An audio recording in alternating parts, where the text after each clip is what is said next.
What's up, everybody? It is Ebontis here, and I got done going through this entire TWAB on stream, and I don't want to go through every single line with you guys because there are some very small minutiae in here. So what I'm going to do is I'm going to kind of go through each section and then basically give you a summary of the main points, call out any major highlights. But this is for This Week at Bungie of 421. If you guys didn't know, this is like a 9,000 word TWAB. If you look at the little scroll thing on the side, it's this long. So it's massive. So again, I'm going to give you guys summaries basically of each section, call out any major points that might, spark some interest for some people. And if I missed anything, feel free to throw that in the comments below. But they basically state as it is a massive TWAB. Everything's kind of going on. We did Master Vow of the Disciple, which actually talked about Master Vow of the Disciple with Scarrow. And you guys will actually see that post up on my channel on Saturday. It's kind of a little mini podcast. Just me and him chatted for about an hour. Had a little fun. Kind of got off the rails in the end, but it was a good time. You guys might find that on audio platforms as well.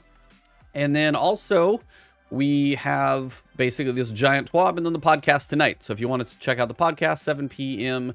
Eastern time on my channel, and you guys will see that one probably be archived a little bit afterwards. But yeah, Val, Grandmasters, Iron Banner has come and gone. There's one more this season. Make sure you turn in your tokens for Iron Banner at the next one because all of those will go away. Trials of Osiris comes back this Friday with the post-flawless adjustments for more loot if you are in the flawless pool. And then also Trials is going to be Capture Zone this weekend, and then you've also got Gambit Labs next week. I think that's most of the general news. So now let's jump into basically the segments, and there are some main pieces. So for the Sandbox, the updates are massive. They said there's a handful of goals. Glaives have some major touches. Flinch, like actual weapon flinch, and then airborne accuracy are huge chunks. I'm going to try and kind of summarize and call out the main points.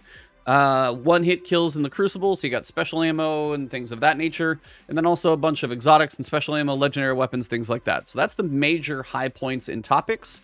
So what I'm going to do is try and do a little bit of time stamping for those chunks, but they will have a little bit of a discussion. The first piece is Glaives. So the first piece, this is the goals they're talking about. They want to introduce levels to tune how players build for airborne gameplay, airborne accuracy, penalties for being airborne. That is a massive chunk of this thing. They want you to be able to build into mitigating flinch if you want to. So that's actually another chunk as well. Reduce the number of one-hit kills in PvP. Some weapons are very bad at it. Some are very prominent in use. Ammo's another piece of that. We'll go over those things. And then addressing common feedback questions for just a buttload of stuff. So the first thing we're going to talk about is Glaive. So what I'm going to do is kind of give this a read through again on my own, and then go through and highlight the main pieces that you probably should be aware of.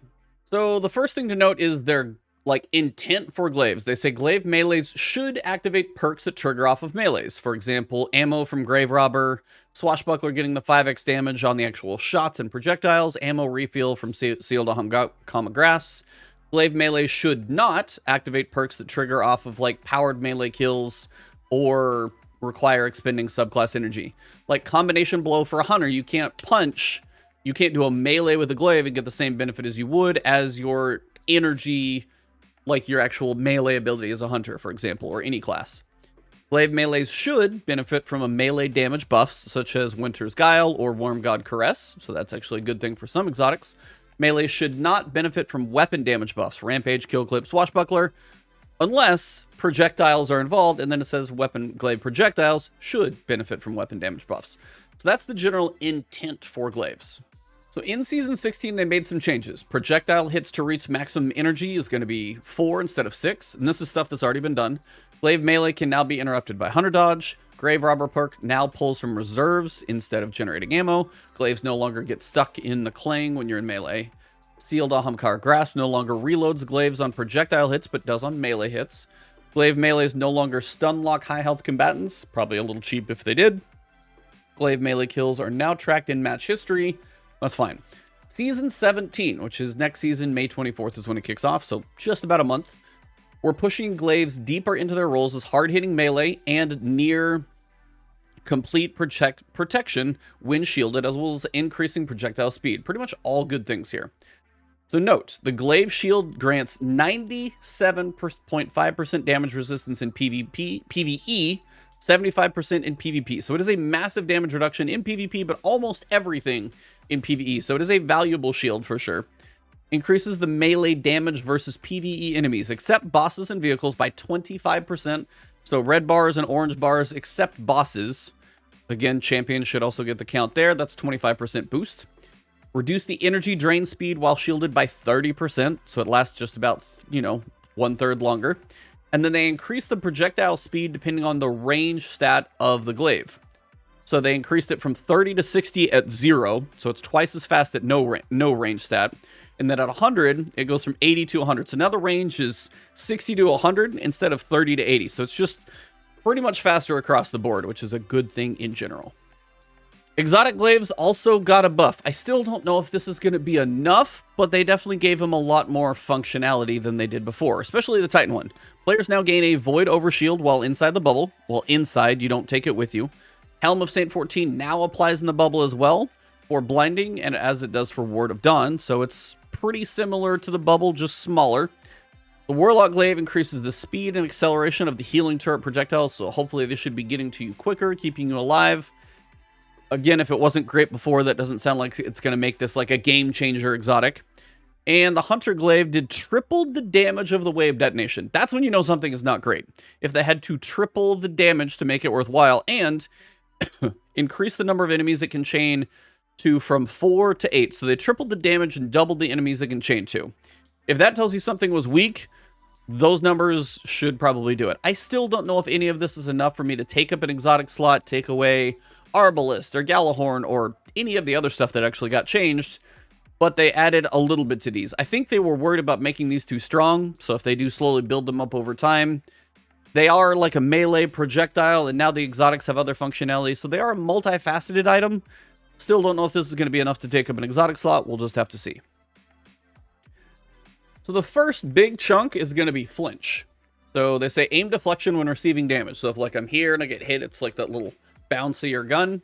Is a common pain point, particularly on primary ammo weapons. We've rebuilt the stability stat to grant flinch resistance in addition to its other effects, with a maximum flinch resistance of 10 to 25%, depending on the weapons. With this change, players can build for flinch resistance more easily on weapons that feel flinch more than others, and less so on special weapons, which we don't want to be easier to use when under fire. So they don't want flinch resistance to be something you can really build into on special weapons, especially you'll see on some of these things.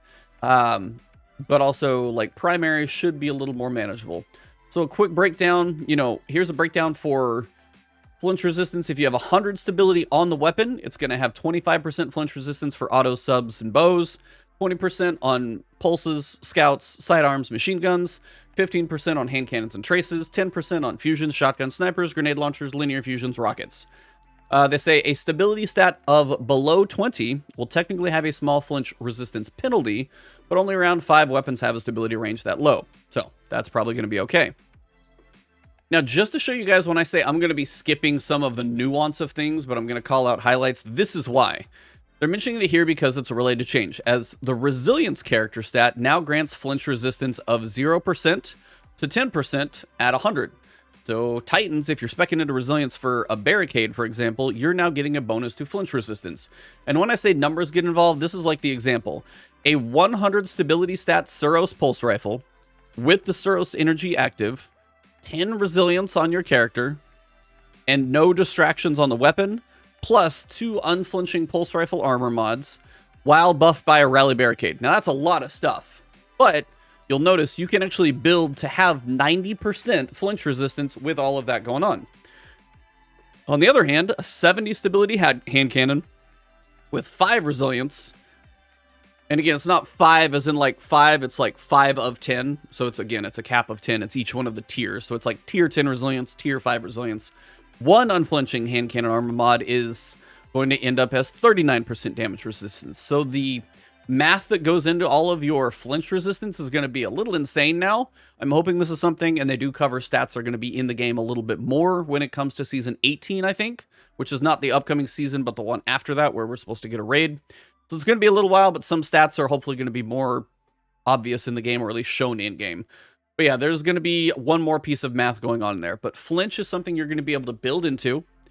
And if you have a higher resilience stat on your character, you're going to get a little bit of stability from that. So it's not something like 10% is not going to be huge, But certain characters like a Titan going into it for barricades anyway, so that pops more frequently, is also now going to get a bonus to resilience or a bonus to flinch resistance just for leaning into that one. So again, it depends on, resilience doesn't have a whole lot going for it, so this gives it a little bit more depending on what type of class that you're playing.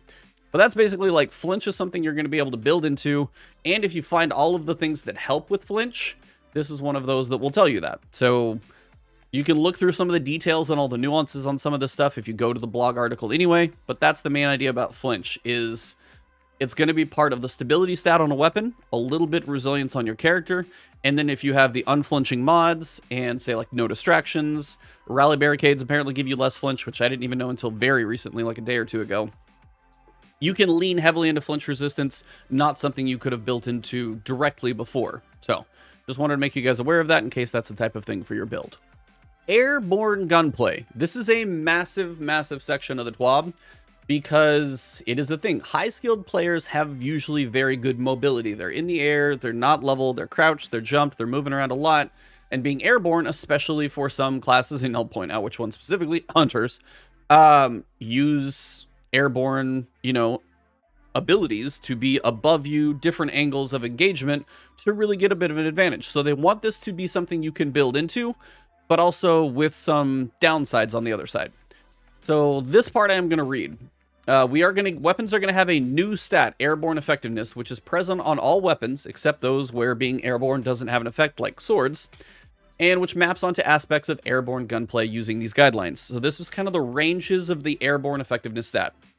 With little to no investment, a character will have a smaller accuracy penalty than retail, and retail, you can just exchange that to think of how the gun normally was, with a significantly lower aim assist.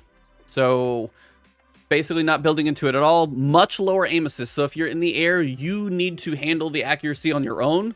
The game isn't going to help you with that, basically at all. Minimal investment, a character will have around the same in-air accuracy as an Icarus-equipped weapons currently do, but with noticeably lower aim assist. If you substantially invest into it, you'll have better accuracy than retail weapons with Icarus, but with fewer misses due to randomness and still reduced aim assist. If you go really heavy, like 71 to 99, a character will have no airborne accuracy penalty with very slightly less aim assist. And then if you literally have 100 airborne effectiveness on your weapon, you're going to have, or kind of your character, I guess, a character will have no airborne accuracy penalty, and the same with the assist. So you have to lean into the build for it. So it means you're still capable of being effective in, a different angle of the engagement, but now you have to lean into it if that is your playstyle. It's not something just like throw on Icarus and you're mostly good to go. So you'll notice it's going to have much less. You'll have less aim assist instead, but we fundamentally made the change to the modifiers applied when airborne. Your primary weapons will have less randomness and projectile accuracy in most cases, so the accuracy cone will be a little less all over the place, but less aim assist. So there's little bit of that, like less magnetism. You'll need precise aiming to land your shots without build heavily into it airborne. So that's the big thing. And they do state, the state has been hand-tuned on all exotic weapons. This new stat, they went through every exotic weapon, hand-tuned it. Everything that shipped in Season 16 or 17, which we don't even have yet, and that's everything that shipped is Trials of Osiris, Nightfall loot. Older legendary weapons have a default value per weapon archetype. Now, this stat will be a hidden stat in Season 17. So basically May 24th, and that's 3-month season approximately.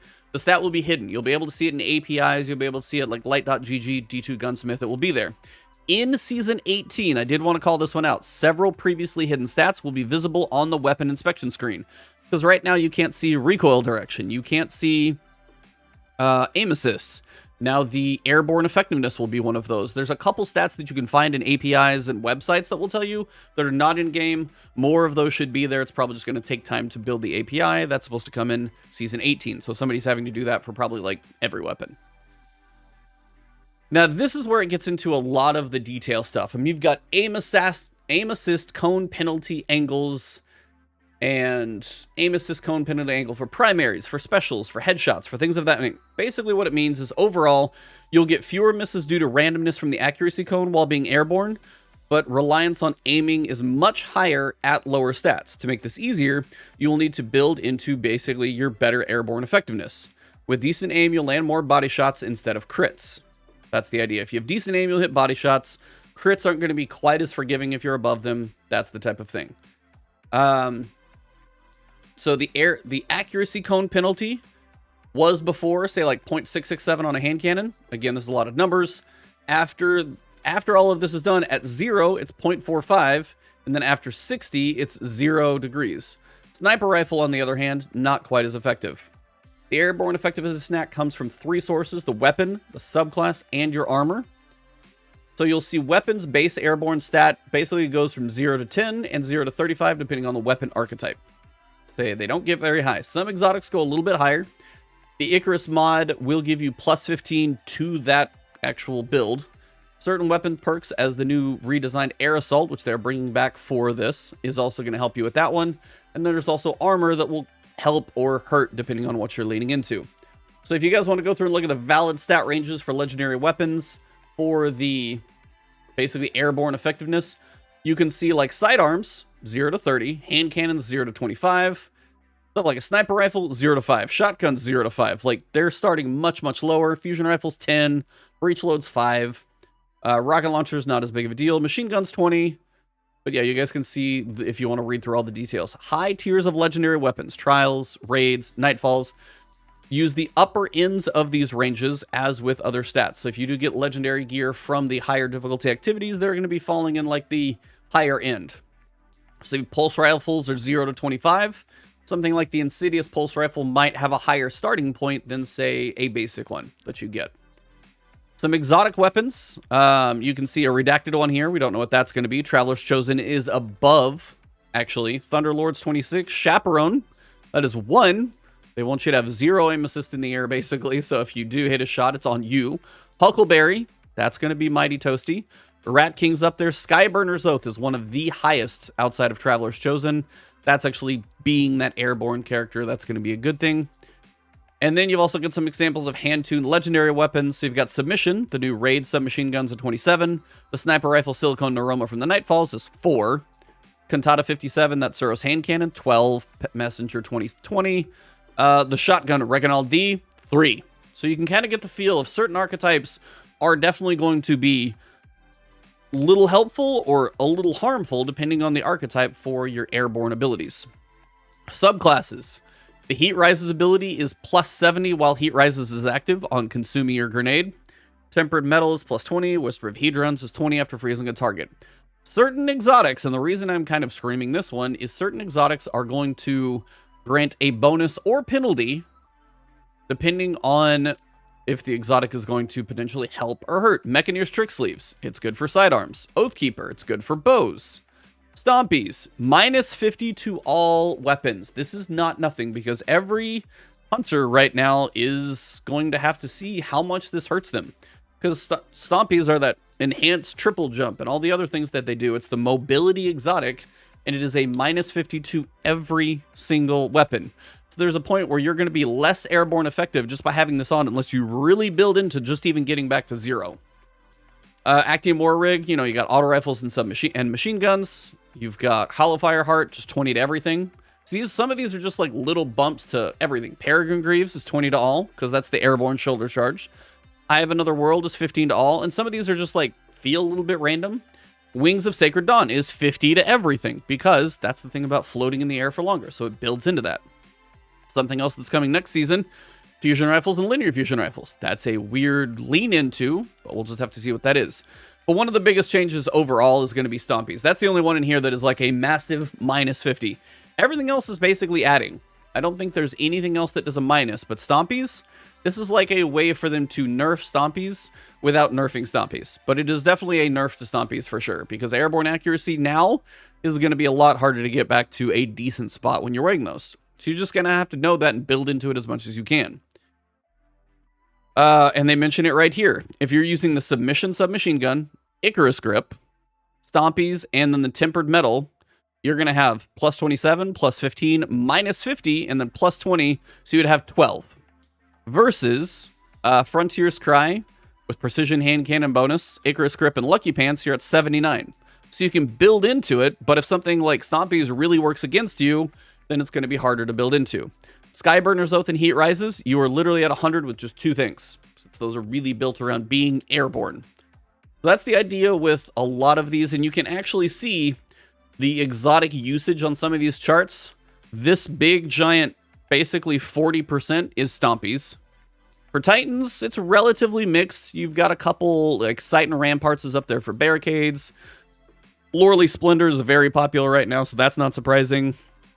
And then Warlocks, you've got Ophidian Aspects. Again, a very, very popular one.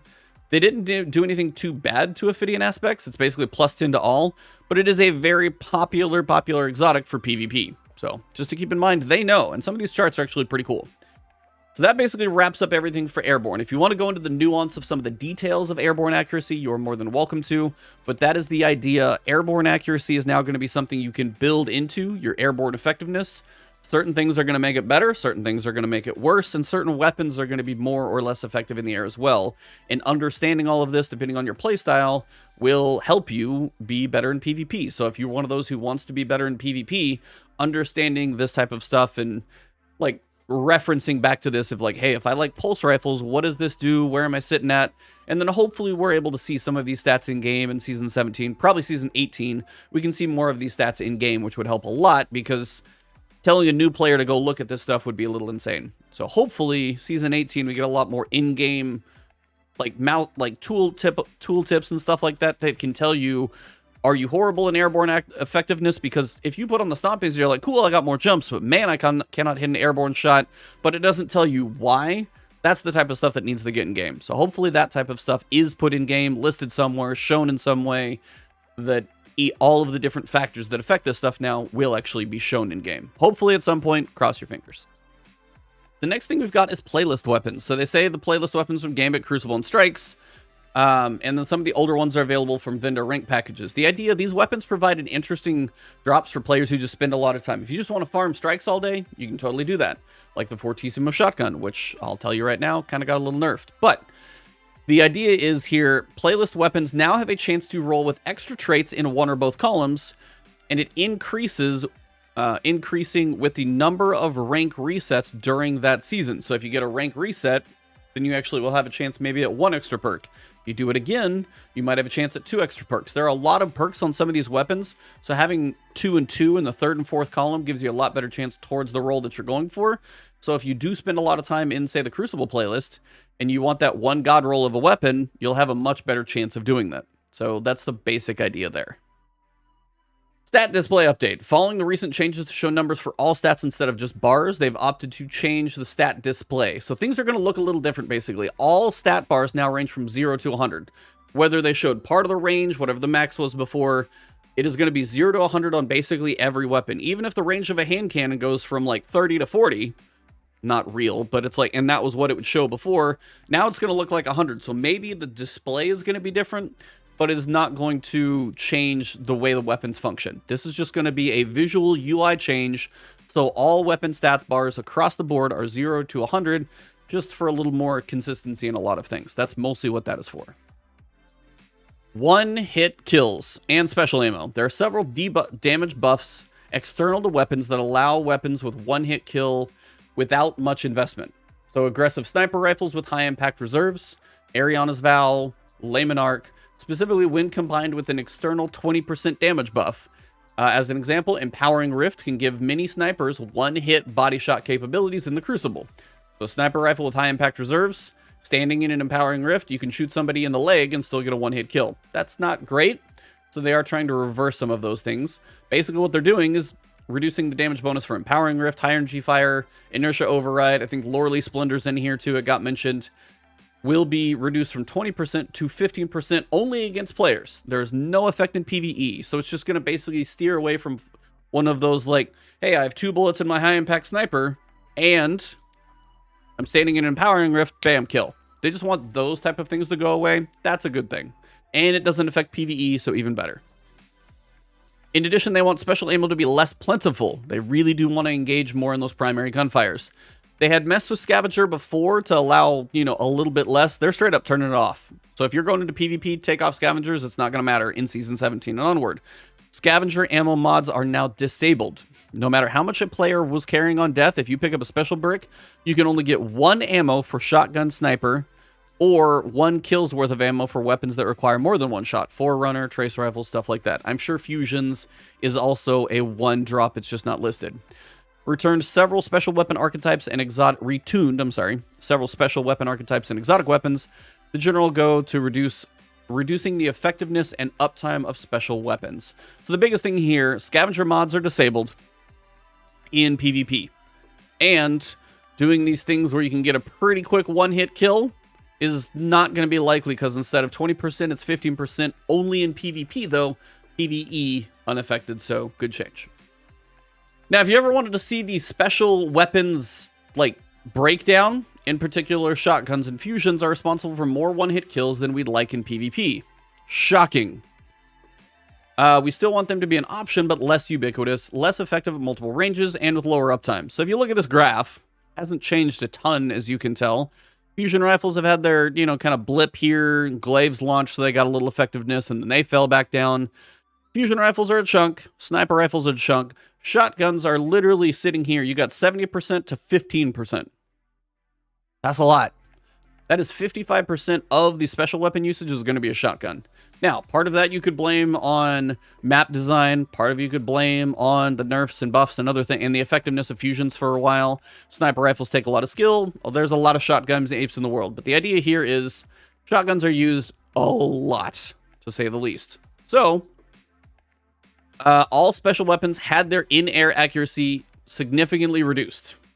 So if you are jumping, floating, whatever it may be, in-air accuracy is going to be tougher to build into as special weapons.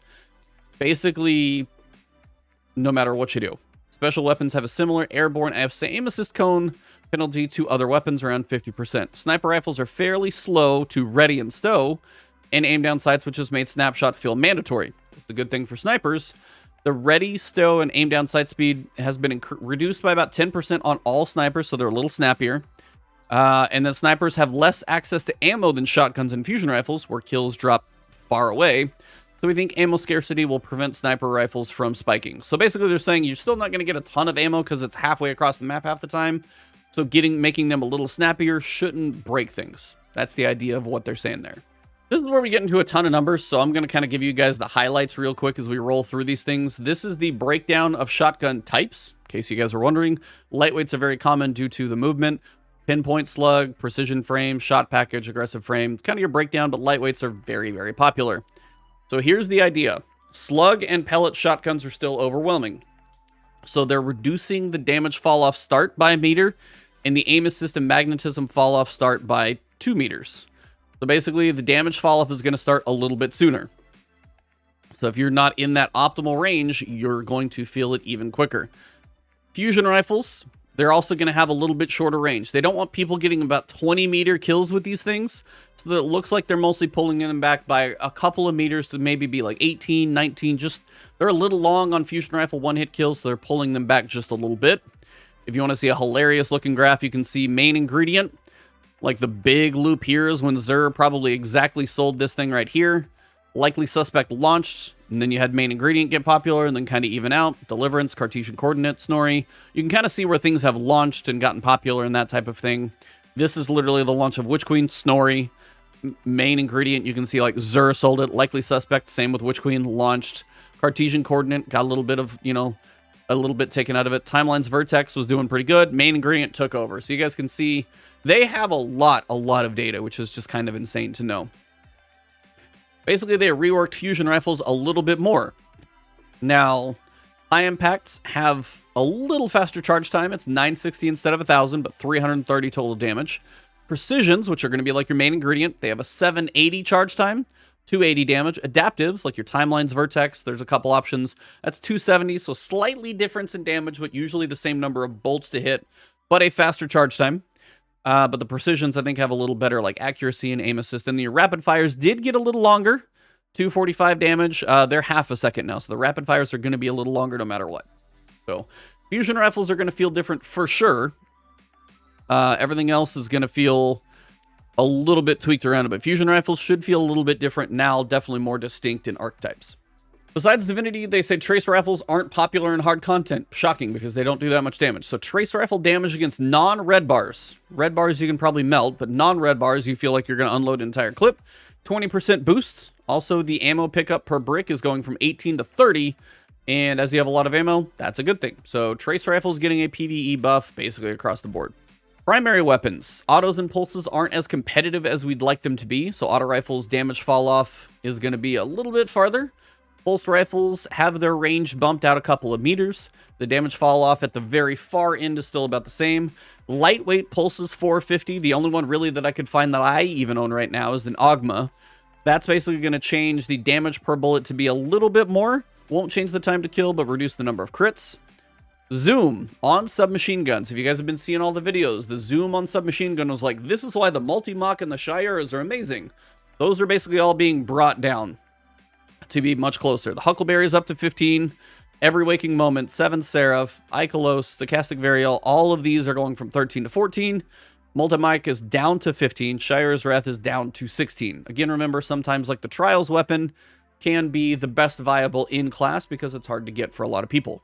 So, but generally, submachine gun, like the amount zoom is going to be affecting how far those things can shoot, should be brought both down and up a little bit to be a bit more consistent across the board. They said adaptive submachine guns they like to start making them, but they're going to lower the body damage, increase the precision, so they don't like overkill anything too fast. Precision frame hand cannons, like the Cantata, I think is an example. Basically, they're doing a small switch to that one. The intrinsic switched from 75% airborne accuracy to a plus 25%. So the precision frame hand cannons are going to still have that airborne boost, just listed in a different way. Next, we come to heavy weapons. Heavy weapons. Machine guns aren't where they want them to be. Machine guns, legendaries, or at least most of the ones you can think of, outside of 2, 40% damage bonus against PvE enemies and 20% damage bonus against bosses. Xenophage receive the buff except for the bonus for bosses because they already hit pretty hard against bosses in their exotic anyway. But 40%, if you picture a corrective measure, Archon's Thunder. I mean, I say we're nearly talking about 50% because, yeah, we ult 10% away from 50%, but we're talking about nearly a 50% damage buff by machine guns against all PvE enemies except bosses, and bosses is still 20%. It's huge. Machine guns finally might be viable, so if you got some good ones or haven't crafted that good stasis one, work on it. Some of those things, if you can get stats for all, one for all, on top of this 40%, the 35% one for all, you're going to be hitting hard. So look into some of those machine guns for Season 17. Could be very viable. Rocket launchers, they're differentiating them a little bit more. Adaptive and aggressive frame submachine, or rocket launchers. Sorry, I'm saying a lot of words. This is going to happen. Adaptive and aggressive rocket launchers are getting a 10% damage bonus. Precision, which comes with tracking, which is like your Polyrma B, that's a minus 10%, both impact and detonation. And then the high impact, which has the biggest blast radius, is chilling. So those are going to change. But the adaptive and the aggressive, I can't say that word right now. Adaptive and aggressive get a 10% damage bonus. So check out your rocket launchers, depending on what you got on those. I think Hothead is one of those. So if you got like a tracking Hothead Vorpal, could still be very solid. Anyway, check what you got for heavy weapons, because some of those are definitely getting a chunky buff. For sure, like 10% on a rocket, 40% on a machine gun. Pretty massive changes, especially to machine guns. Those are about to be very, very viable, I think. I'm going to try and go through the exotics as fast as I can, because there are a lot of changes to these. Fighting Lion has damage increased by 5%, and also the blast radius by 0.4. Eyes of Tomorrow increase the damage versus bosses and champions by 30%, because it's an exotic rocket launcher. They want it to actually feel exotic. Leviathan's Breath. The Archer's Tempo perk from the Catalyst now has an increased effect. So instead of like 75% or like, 3/4 speed draw time, it's almost like half the draw speed. So Archer's Tempo is going to make this thing fire faster. And they're also changing it to where there's a small delay before detonation on champions, mini bosses, and bosses. This allows the impact to stun the champion, and then the detonation to deal bonus damage against the stunned champion. Because you would like hit a champion with a heavy weapon, but you wouldn't do that much damage to it, and it was still one of your ammo. Now it's going to like break and then like do the damage afterwards. And they said damage changed to be more of an even split between impact and detonation. Increased damage across the board by about 50%. Overall damage versus champions is roughly doubled. Even more compared to shooting an unstunned stoppable champion. So now when you hit an unstoppable champion with Leviathan's Breath, it is going to take a chunk of damage. I will be curious to test that one out. Huckleberry, got the zoom boosted up, so it's just in line to be a little bit more. Huckleberry's fun. If you haven't used that thing in a while, pull that out. It's really good at mowing down mads. Xenophage, they experiment to make it harder hitting but slower. Didn't feel good. It never did. So they increased the rate of fire from 100 to 120, reduced the damage per bullet to match the previous. They basically are reverting the changes. Doesn't benefit from the Season 17 machine gun buff versus bosses, as they said. So it gets the 40% against normal ads, so you'll just melt those now, as you probably did before. But it's going to fire faster, feel better. Xenophage should be feeling pretty good again. Light Monarch. Too oppressive when combined with external damage buffs. So they reduce the poison tick damage versus players only by 25%. Change the poison damage type to poison from burn. Mostly housekeeping, not gameplay significant. I feel like this is maybe if they ever do a future subclass. Increase the poison tick damage versus AI by 50%. So if you're in like a void burn, you need a bow for barrier, this is going to be massive. So Layman Arc and PvE, feeling pretty good. Lawrence Driver. Basically, they feel it's too strong for body shot damage especially, so they're pulling that down a little bit. Skyburner's Oath. This didn't feel like it had a place, so now it's just massively changed.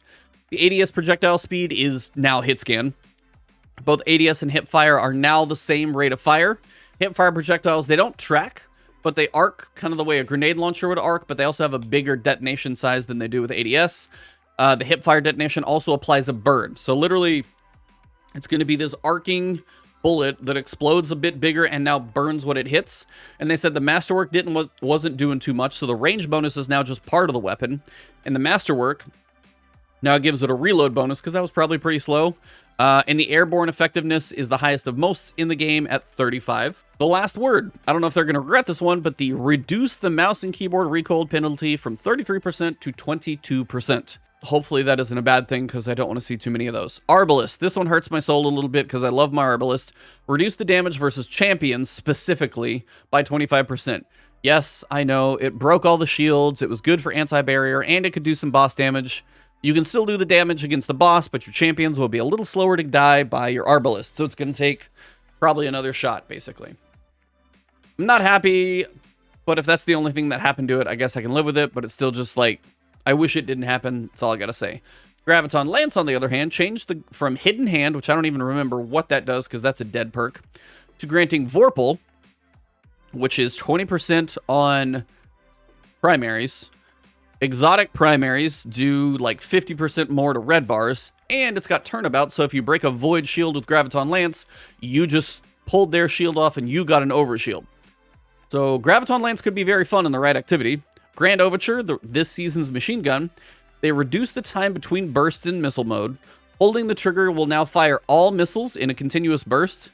Tapping will fire in 5-round bursts. They wanted to give you the option for burst, but it wasn't great, so now it's faster between bursts if you want to fire them that way. If you just want to hold it down and fire all 20, you can do that. Cold Heart. A lot of the trace rifles don't feel very exciting because they don't do too much different. Sustained damage creates an ionic trace, and collecting an ionic trace grants energy to all your abilities. And they increase the grace time for the damage ramp. So the longer you hold Cold Heart on an enemy, the more damage, the longer it will do that. The longer you hold it on the enemy, the increased damage it will do. But you only had like 0.113 seconds to like maybe like skip damage for half a second. Now you have a full second where you could like maybe sneeze, miss, or otherwise and get back on target and still have that damage increased. So Cold Heart should be better, and also the ability energy is kind of nice. Prometheus Lens, sustained damage applies a more useful burn to targets, so it's just bigger and I guess more useful. Not sure exactly what that means, but we'll have to try it. Wave Splitter. The whole fluctuating power cycling, not as much of not a fun thing. Basically, it's all just going to default to the middle amount of damage. If you pick up an Orb of Power, you're going to get 10 seconds of maximum power. Maybe you pick up 2, it's going to cap at 20 seconds of maximum power, up from 5 at 10. And it also now suppresses the target while granted with the Orb of Power bonus. So if you pick up an Orb of Power, your Wave Splitter is going to be kind of like an Orb of Power build, but you're going to get that maximum power. You're going to suppress the target as well. Definitely has some potential. Osteostriga's projectiles were sideways. For whatever reason, they're going to get fixed. Don't know why. Lord of Wolves, they reduced the damage fall off start and end. They basically pulled the range of Lord of Wolves back by about 25%. So that is most of your exotic weapons. That's a big chunk of it. We are about 2/3 through this thing, so you guys are still with me. Thank you. We'll keep going. All right, for perks, again, I'm going to try and go fast. There's just a lot of information in 9,000 words, so I'm doing my best, everybody. Thank you for hanging with me. Snapshot sights, basically, without snapshots, they're going to feel a little snappier. Snapshots should still feel about the same. Opening shot feels like mandatory on shotguns, so they remove the damage fall-off scaler, increase the range stat bonus by a smidge, but other stats are unchanged. But basically, they don't want they don't ever want one perk to be the must-have go-to. So opening shot is going to be probably weaker for sure. Your opening shot, shotguns are not going to be quite as potent as they are. Full choke, they made the spread a little less, so or it narrows the spread a little less, so full choke is less effective. Smooth bore, on the other hand, is less of a penalty, so the spread is also a little less. Desperado, they say they want to kind of try it on other weapons outside of just the one that it's on for like a messenger. So they're going to increase the fire recovery scaler from 0.415 to 0.7. It's not going to fire as fast with the perk active. It's going to be for a little shorter time, but they also took off the penalty for PvE. So if you get Desperado now in PvE, it's actually going to be a benefit before it was not doing you any good. Air Assault, which is a perk that's come back, now grants plus 60 airborne effectiveness when wounded. So basically, if you're in the air, your airborne effectiveness is going to be a lot more. Mulligan was mostly useless, and I still don't know if this is enough. It increased the chance to return ammo from a miss from 20 to 35% on primary weapons, unchanged on special and heavy. I'm still not going to take Mulligan on a primary, so that's not really going to do a lot for me. Compulsive Reloader. I increased the reload stat buff from 40 to 50. Also a little better reload scan animation, so Compulsive Reloader is just going to be faster. Adagio was able to one-hit kill with slug shotguns. They reduced that damage buff just for shotguns, so you shouldn't be able to get an Adagio one-hit kill with, like, a Fortissimo, for example. Mods. Icarus Grip will grant plus 15 airborne effectiveness and plus handling for Adept, and then the regular one is just the plus 15. That's mostly it for perks and mods. Just another example, as we get through seasons, some weapons will cycle out of their vendors and current inventory slots, and others are probably going to replace those. So just a reminder, leaving at the beginning of Season 17. So for Iron Banner, you have one more Iron Banner. Occluded Finality Sniper, Finite Impact or Hand Cannon. Nightfalls will not be dropping the Comedian or the Palindrome in Season 17. Trials of Osiris, your last chance to get a Shire's Wrath at all. The Adept version, I think, is gone. Because it's not going to be in rotation again, and also the Messenger. So if you want either of these, now is your time to put some time into Trials. They're also giving you a preview for Season 18. Iron Banner, the Peace Bond sidearm will go away after Season 18. Archon's Thunder Solar Machine Gun, gone after Season 18.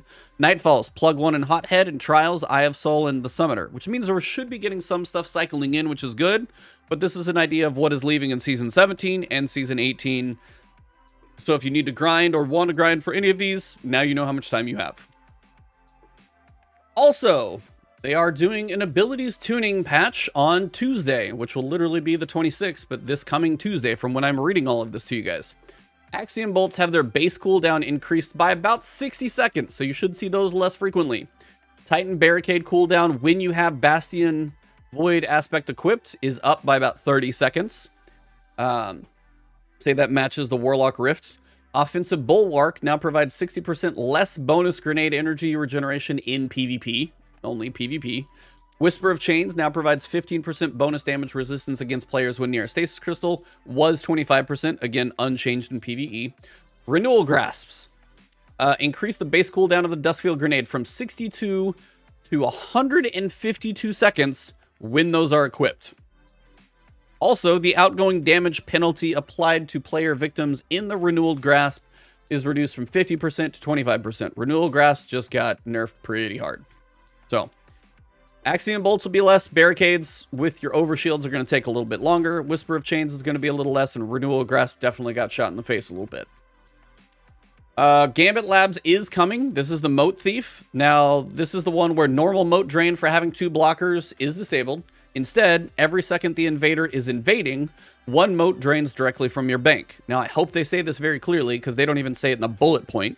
Keep in mind, invaders need to be near the bank in order to drain the moats. Now, if you go plop a bubble on it, yeah, you're still going to be annoying, but you do have to be near the bank, so you can't just hide in the back and play hide and go seek. So that's a good thing. Still not sure this is going to be amazing for Gambit, but we'll just have to see how that plays out next week on the 26th when Gambit Labs is back. And that is basically it, guys. That is everything for the TWAB that I need to cover. Obviously, there's a patch on Tuesday, so we won't be holding Zer hostage to see if he has anything there, so just gotta wait till the normal day on Friday. So that patch will be coming. Trials this weekend is Capture Zone, and other than that, if you guys enjoyed this one, let me know. I tried to not do every little bit, but there's a lot of information, some of it which I did want to cover with you guys. So hopefully you got something out of this one. If you did, comment below. Let me know what you learned, or if there's some major piece that I forgot to point out that I may have skimmed over. If you guys want to find me on Twitter or Twitch, it is Ebontis over on both of those platforms. If you are here and you enjoy my content, please hit that subscribe button and the alert bell. Nice way to support the channel. Those of you who are Patreon subscribers, YouTube members, thank you for the extra love. All of you are amazing, though. I'll see you in the next one.